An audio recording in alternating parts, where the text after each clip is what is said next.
Aduh lupa. Halo, Assalamualaikum warahmatullahi wabarakatuh.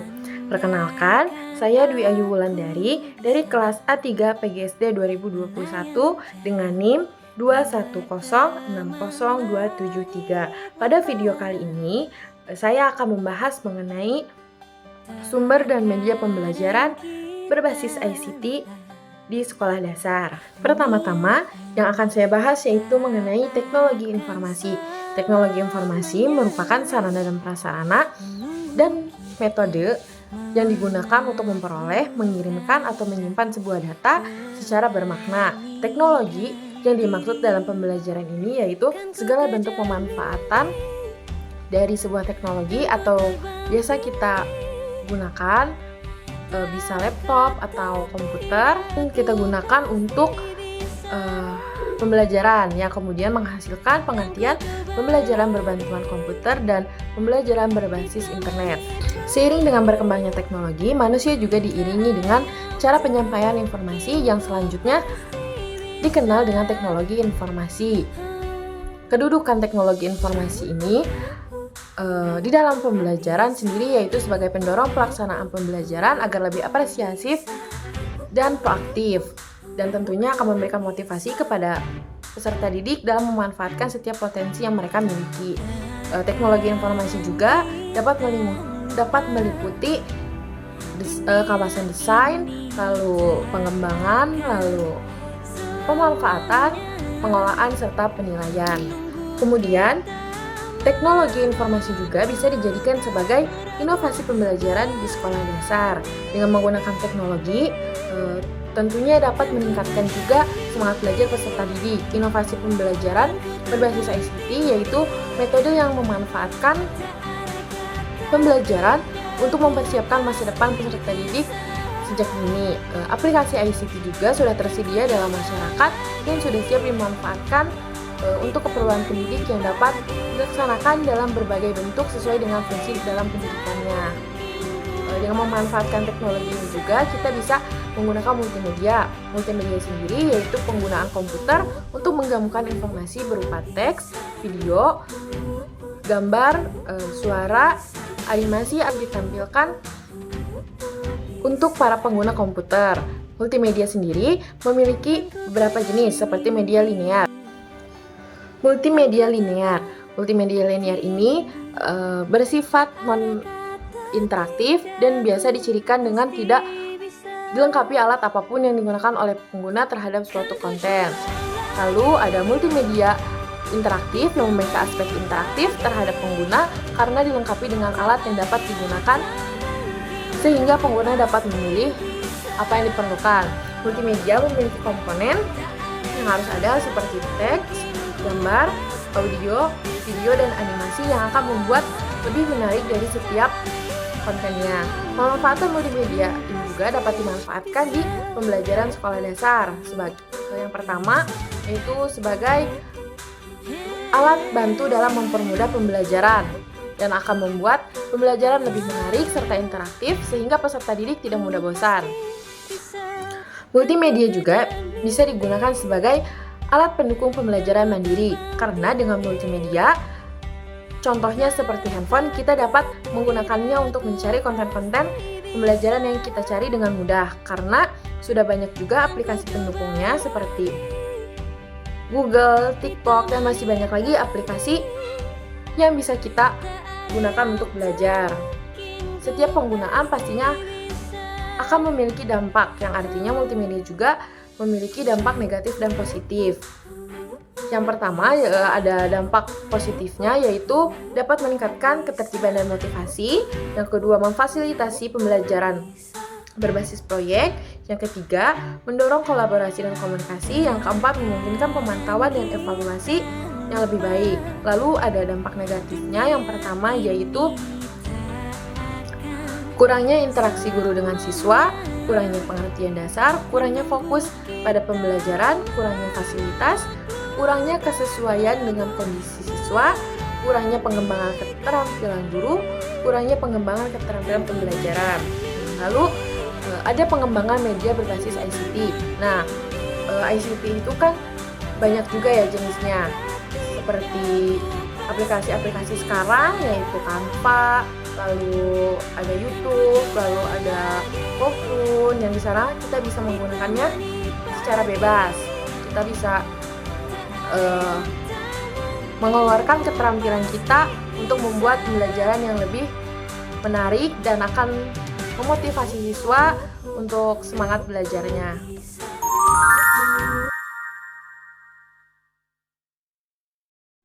Selamat pagi Ibu. Selamat pagi. Ya, sebelumnya izinkan saya perkenalkan diri terlebih dahulu. Saya Dwi Ayu Wulandari, mahasiswa IKIP Siliwangi dari program studi pendidikan guru sekolah dasar. Sebelumnya saya mengucapkan terima kasih kepada Ibu karena Ibu telah meluangkan waktunya untuk menjadi narasumber saya untuk memenuhi salah satu tugas mata kuliah sumber dan media pembelajaran berbasis IT. Sebelumnya boleh Ibu memperkenalkan diri terlebih dahulu dengan Ibu siapa?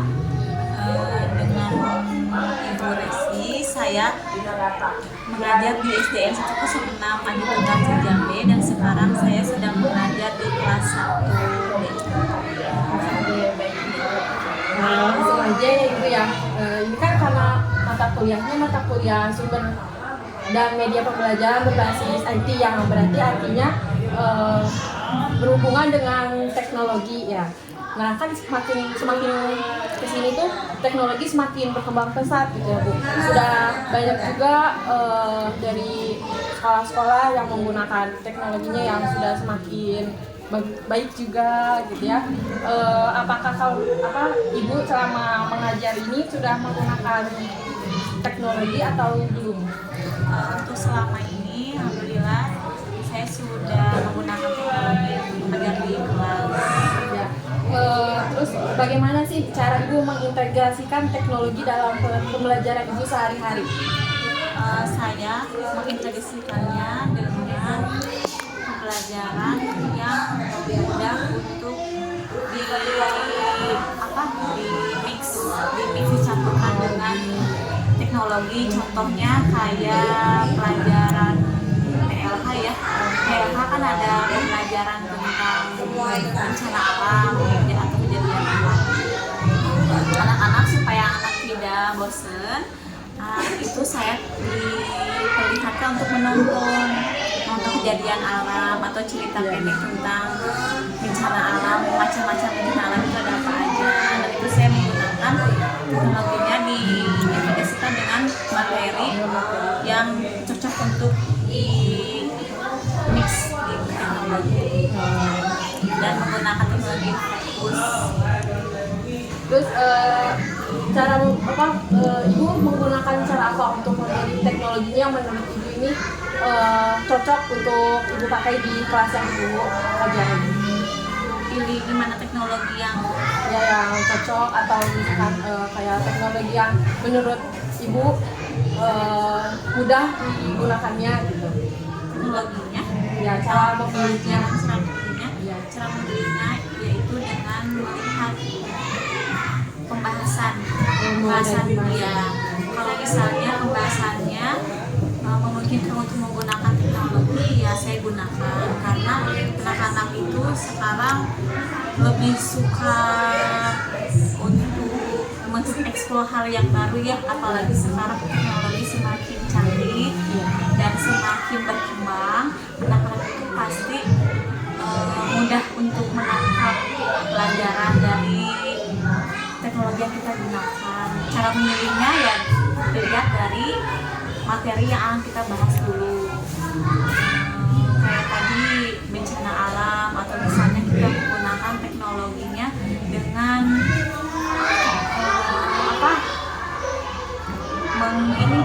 menggunakan film bullying. Kita bisa menonton bioskop, ada kan di bioskop ya, bioskop dulunya itu, dan kita bisa menggunakan teknologi. Nah Ibu, tadi kan seperti yang Ibu bilang ya, kalau misalkan sebelum Ibu membeli teknologi juga, Ibu menyusun dulu si materi pembelajarannya. Nah gimana sih cara Ibu untuk menyusun materinya itu seperti apa? Untuk teknologi, untuk membeli teknologi, yang pertama dilihat dari modul dulu, modul materi yang akan diajarkan. Terus kita harus siapkan media pembelajaran yang untuk materi tersebut. Nah, kalau misalnya teknologinya menggunakan infocus atau laptop, atau misalnya kita pelajaran ada kelas 1 itu misalnya ada soal cerita, penjumlahan sampai pengulangan, masih sebenarnya angkanya masih kecil ya, masih angka 1 sampai kalau penjumlahan itu 1 sampai 50. Nah, setelah saya ajarkan anak-anak, kalau saya ada latihannya namanya quizzes. Sudah menggunakan quizzes ya. Nah, itu menggunakan quizzes atau latihan-latihan yang lain. Nah, itu saya menggunakan quizzes untuk menarik perhatian anak, karena kalau misalnya tertulis kan anak-anak suka bosan nih ya. Sama saya diselingi games matematika soal, contohnya dengan quizzes kan di sana banyak cara-cara yang misalnya menjodohkan, terus ada teka-teki ya, terus banyak gambar atau video di quizzes. Anak-anak biasanya lebih tertarik ke pelajaran latihan soal yang ke quizzes. Jadi berarti kalau misalkan itu menggunakan quizzes berarti mengerjakannya di rumah? Di sini ya. Nanti di layar nanti masuk lagi ke quizzes, anak-anak ini sendiri mengerjakannya langsung di sini di kelas. Iya Ibu, kan Ibu tadi menggunakan quizzes ya.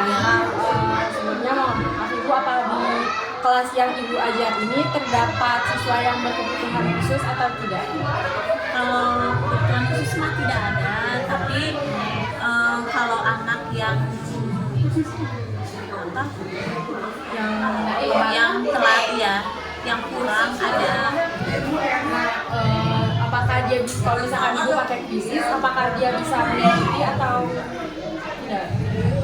Tidak bisa karena dia itu keterbatasannya belum bisa membaca. Kalau kelas 1 itu ya, kecuali kalau soalnya banyak gambar itu insya Allah bisa. Jadi melihat gambar ini misalnya jumlahnya ada berapa, dia bisa berhitung melihat gambar, tapi melihat tulisan dia tidak bisa. Jadi terbatas kalau mengikuti quiz. Dan itu juga kalau mau full mengisi soal, sama saya dibacakan dulu soalnya. Nah, baru anak yang itu ini jawabannya yang mana. Terus Ibu pernah membuat inovatif apa nggak gitu untuk membuat siswa-siswi yang Ibu ajar ini menjadi lebih tertarik gitu untuk belajar dengan Ibu dan lebih semangat gitu? Pernah ada nggak Ibu buat inovatifnya dalam hal apa, pelajaran atau misalnya sehari-hari? Inovatifnya saya sebelum belajar biasanya saya suka kasih semangatnya dulu ke anak-anak, semangatnya belajar, terus mengetes materi yang sebelumnya diajarkan terus di tengah-tengah pembelajaran suka ada ekspresi biar anak tidak jenuh.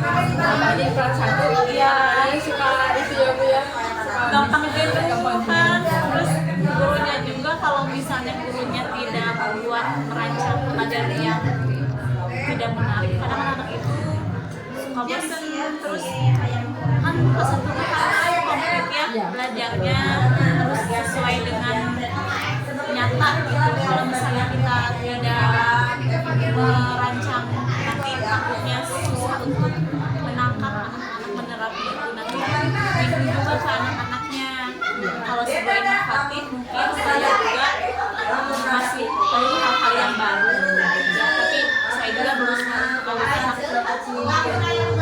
pertama belajarnya supaya tidak bosan, terus anak mencerna, menangkap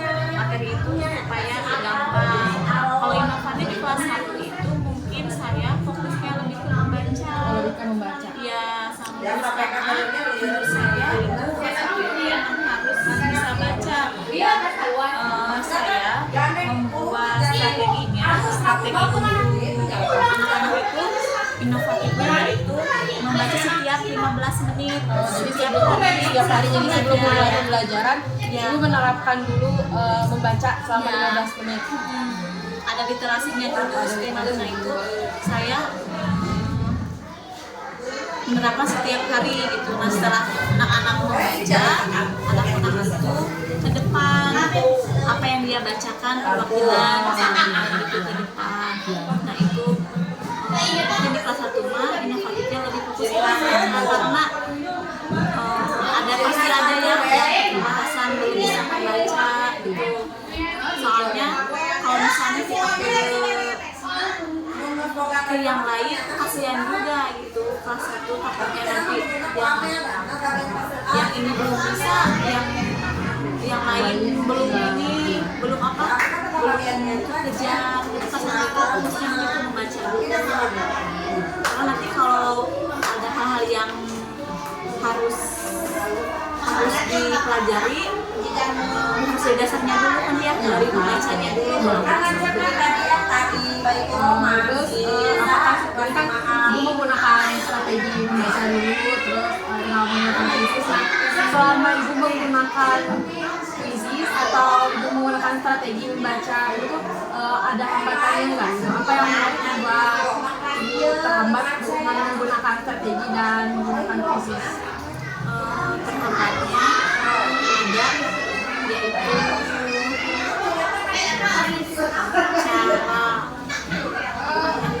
cara mengajarkan anak untuk membaca ya karena dengan keterbatasannya mungkin karena di sekolah itu kan waktunya cuma sebentar, mungkin karena keterbatasannya karena waktu juga keterbatasan waktu untuk mengajarkan anak-anak membaca sehingga kan mengganggu kuisisnya kalau belum bisa membaca. Terus terakhir Ibu, solusi apa sih yang Ibu gunakan itu untuk mengatasi hambatan-hambatan tersebut? Yang belum bisa membaca, Iya. ya solusinya mungkin sama saya di kelas dibedakan apa materinya. Kalau misalnya kalau yang sudah lancar materinya itu lanjut ke materi yang sudah bisa dikuasai. Nah kalau yang belum bisa dikuasai mungkin dari dasarnya dulu. Jadi setiap anak beda-beda ya kemampuannya. Anak yang ini menguasai yang ini, tapi kalau mungkin dia belum bisa menguasai yang ini, dia harus menguasai sesuai kemampuannya. Jadi sama saya dibedakan materinya. Misalnya yang bahasa Indonesia dia itu udah membaca kalimat panjang. Kalau yang ini mah misalnya kalau yang belum, misalnya dia hanya menulis ABCD-nya aja. Karena nanti kalau misalnya anaknya itu mengikuti sesuai dengan yang lain, karena takutnya nanti ini apa tidak mengikuti ya, takutnya nanti anaknya yang ini belum selesai gitu ya. Jadi sama saya dibedakan gitu. Jadi lebih baik dibedakan aja daripada nanti menghambatnya ke yang lain ya, dibedakan sesuai kemampuannya dia. Baik Ibu, mungkin cukup sekian. Terima kasih Ibu sudah meluangkan waktunya. Semoga Ibu sukses selalu. Terima kasih. Terima kasih ya. Assalamualaikum warahmatullahi wabarakatuh. Waalaikumsalam warahmatullahi wabarakatuh. Selamat siang Ibu. Sebelumnya izinkan saya memperkenalkan diri terlebih dahulu. Saya Dwi Ayu Wulandari, mahasiswa S1 Program Studi Pendidikan Guru Sekolah Dasar IKIP Siliwangi. Sebelumnya saya mengucapkan terima kasih banyak juga kepada Ibu karena telah meluangkan waktunya untuk menjadi narasumber. Di sini saya akan mewawancarai Ibu sebagaimana untuk memenuhi tugas mata kuliah yaitu sumber dan media pembelajaran berbasis IT. Langsung saja ya Ibu. Silakan. Ibu kan sekarang ini teknologi sudah berkembang dengan pesat ya, sudah banyak sekolah juga yang menggunakan segala IT-nya gitu ya. Untuk Ibu sendiri ini Ibu ngajar di kelas berapa? Ibu sekarang ngajar di kelas 5. Di kelas 5. Nah, Ibu ngajar di kelas 5 ini tuh sudah menggunakan teknologi atau belum? Alhamdulillah untuk ngajar di kelas 5 karena memang sangat dibutuhkan ya teknologi, karena memang anak-anak pun tanpa kita ngasih tahu, anak-anak udah tahu teknologi juga. Maka untuk itu kelas 5 ibu sudah terus dengan ibu menggunakan teknologi itu, ibu memilih terlebih dahulu atau tidak gitu, teknologi apa yang akan digunakan di kelas yang ibu ajar? tentunya memilih dulu, karena ingin memilih teknologi yang gampang, yang ada di sekolah dulu, yang fasilitas di sekolah, terus yang mudah untuk diberikan kepada anak-anak. Bagaimana sih gitu cara ibu dalam memilih teknologi tersebut? Cara memilihnya yaitu tadi ya, kita memilih dulu yang pertama sarana prasarana sekolah ada nggak ini, disiapkan nggak gitu. Tapi itu yang paling utama ya. Yang kedua, kita disesuaikan dengan keadaan sekolah, disesuaikan dengan siswa juga, kemampuan siswa dan kemampuan ibu juga untuk dalam menggunakan teknologi. Ibu sebelum ibu menggunakan teknologi juga kan ibu tentunya pasti menyusun dulu rancangan untuk materi yang akan diajarkannya gitu ya. Nah, cara ibu menyusun materi itu seperti apa gitu untuk diintegrasikan dengan teknologi itu? Teknologi itu kan. Pertama, ibu menyusun membuat pembelajaran itu supaya lebih menarik ke anak-anak gitu kan. Ibu mungkin ada yang menggunakan Canva, ada yang menggunakan PowerPoint gitu kan, gitu. Ibu gunakan itu supaya menarik, disusun dulu sedemikian dari awal sampai akhir pembelajaran itu disusun dulu. Lalu bagaimana sih gitu ibu menyesuaikan media yang ibu pakai dengan materi pembelajarannya? Ya tentu harus disesuaikan dulu ya. Jadi ibu sesuaikan sesuai dengan apa sih temanya hari ini gitu, apa sih pembelajarannya, intinya pembelajaran tentang apa gitu kan. Kalau misalnya kita ibu mempelajari misalnya pembelajarannya itu tentang bilangan, maka ibu siapkan teknologi yang sesuai dengan itu, dengan bilangan itu. Sebelumnya mohon maaf ibu, apakah di kelas ibu ada siswa yang berkebutuhan khusus atau tidak? Tidak, kebetulan Tidak. Jadi aman-aman aja. Aman ya. Terus gimana sih gitu cara ibu memfasilitasi siswa-siswa ibu di kelas dalam menggunakan teknologi yang ibu pakai, media yang ibu pakai? Untuk memfasilitasi ya. Pertama yang ibu gunakan, fasilitas yang ibu gunakan kan yang umum ya, yang bisa diserap oleh oleh anak-anak, terus yang bisa digunakan juga oleh anak-anak gitu kan. Untuk memfasilitasi anak, kadang-kadang ibu ingin suka mencoba anak-anak salah satu atau bergantian mereka bergiliran untuk ke depan untuk mencoba menggunakan, misalnya seperti menggunakan laptop itu, mereka menggunakan kliknya gimana, terus ngetiknya bagaimana, lalu mereka ibu coba, oh ya coba nyalakan fokusnya gitu kan, itu ibu coba bergiliran. Jadi lebih jadi interaktif juga antara ibu dengan siswa-siswanya. Lalu media berbasis IT apa yang paling ibu sering gunakan di kelas saat ibu mengajar?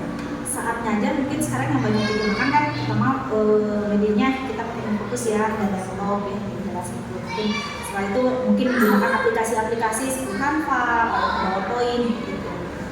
Terus inovatif apa nih yang pernah ibu bikin untuk menggunakan teknologi supaya menarik perhatian anak, supaya belajarnya lebih semangat gitu dan menarik, pokoknya bikin anak-anak lebih konsentrasi gitu, jadi asik belajarnya. Iya, biasanya di dalam pembelajaran itu menggunakan teknologi itu ibu membuat game yang mereka klik ini tiba-tiba muncul apa gitu kan ya. Misalnya ada gambar yang tersembunyi, mereka klik misalnya angka nih, bilangannya klik angka 1 tersembunyi, ternyata ini tersembunyi gambar apa yang mereka pilih. Terus ketika ibu menggunakan teknologi tersebut dan media yang digunakan itu, apakah ada hambatannya atau lancar-lancar saja gitu? Hambatan yang ini sih nggak terlalu ya, karena memang anak-anak juga lebih menarik, lebih suka sih dengan menggunakan itu. Cuman yang mungkin hambatan yang kali ini kadang-kadang dengan jaringan jaringan internetnya, mungkin itu hambatan yang sebetulnya nggak terlalu ini ya, bisa dikendalikan dengan kan internet di sekolah belum sampai kadang-kadang ke atas, kan karena dulu kelasnya di atas, jadi nggak nyampe ke atas, jadi pas lagi menggunakan tiba-tiba mati, terus tiba-tiba loading gitu kan, muter-muter itu aja sih. Kalau untuk kendali ke anak-anak mas tidak ada hambatan. Terus solusi apa yang digunakan saat ada hambatan-hambatan tersebut? Ya kalau hambatan untuk internet, ya akhirnya ibu pakai HP ibu dong dari jadi Pakai hotspot dari HP sendiri itu paling tidak ya. Ya baik Ibu, mungkin sekian aja dari saya. Terima kasih banyak Ibu sudah meluangkan waktunya. Saya cukup. Assalamualaikum warahmatullahi wabarakatuh. Waalaikumsalam warahmatullahi wabarakatuh. Setelah melakukan wawancara, jadi dapat disimpulkan bahwa mengintegrasikan teknologi dengan pembelajaran itu harus kita sesuaikan juga dengan materi yang mudah menggunakan teknologi. Contohnya seperti di kelas 1 yaitu pembelajaran PLH. Di pelajaran PLH ini mempelajari mengenai bencana alam. Nah, di situ kita menggunakan media YouTube dan Infocus untuk menayangkan video bencana alam. Dengan menggunakan teknologi tersebut, seorang guru bisa membuat pembelajaran yang lebih menyenangkan dan lebih efektif juga tentunya. Lalu sebagai evaluasinya, kita bisa menggunakan aplikasi Quizizz. Mungkin ada sedikit hambatannya, contohnya seperti di kelas 1 itu masih ada siswa yang masih belum bisa membaca. Nah, dikarenakan siswa itu belum bisa membaca, jadi masih harus dibantu oleh gurunya sehingga menghambat juga ke yang lainnya. Nah, lalu teknologi di kelas tinggi itu sudah sangat diperlukan tentunya. Tapi tanpa gurunya memberitahu dan mempraktekkan terlebih dahulu, di kelas tinggi anak-anaknya juga sudah bisa menggunakannya sendiri. Nah, sebelum kita menggunakan teknologi juga di kelas tinggi ini, kita harus bisa menyesuaikannya dengan fasilitas yang ada di sekolah, serta penyesuaian terhadap kemampuan siswa maupun gurunya. Sebelum mengintegrasikan pembelajaran dengan teknologi, kita juga harus menyusun terlebih dahulu materi pembelajaran yang menarik, seperti menggunakan PowerPoint. Nah, media juga harus disesuaikan dengan materi pembelajarannya, karena mungkin memang ada beberapa materi yang tidak memerlukan teknologi, tapi mungkin karena di zaman sekarang teknologi sudah berkembang pesat, jadi sudah banyak juga pembelajaran yang menggunakan teknologi. Karena di setiap pembelajaran juga guru tentunya ingin pembelajarannya berjalan dengan efektif dan interaktif antara guru dengan siswanya. Nah, maka dari itu banyak guru-guru yang menggunakan teknologi, contohnya seperti Canva. Karena dengan Canva guru bisa membuat PowerPoint juga, yang PowerPoint itu pun akan membuat interaktif antara guru dengan siswanya. Lalu dengan menggunakan media YouTube, karena dengan media YouTube guru akan menayangkan, lalu guru bisa bertanya setelah menayangkan video tersebut, guru akan bertanya kepada siswa, contohnya seperti apa yang bisa kalian tangkap dari video tersebut, lalu apa makna dari video tersebut. Jadi teknologi di zaman ini memang sudah sangat penting juga tentunya, tetapi sebelum kita menggunakan teknologi tersebut, kita juga harus mengetahui apakah kita sudah bisa menggunakannya, apakah kita sudah terampil juga dalam menggunakannya. Tentunya sebelum kita menggunakan teknologi juga, kita harus mempersiapkan dan merencanakannya terlebih dahulu.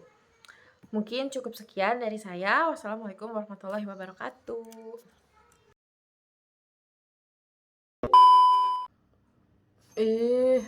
Nah, Kela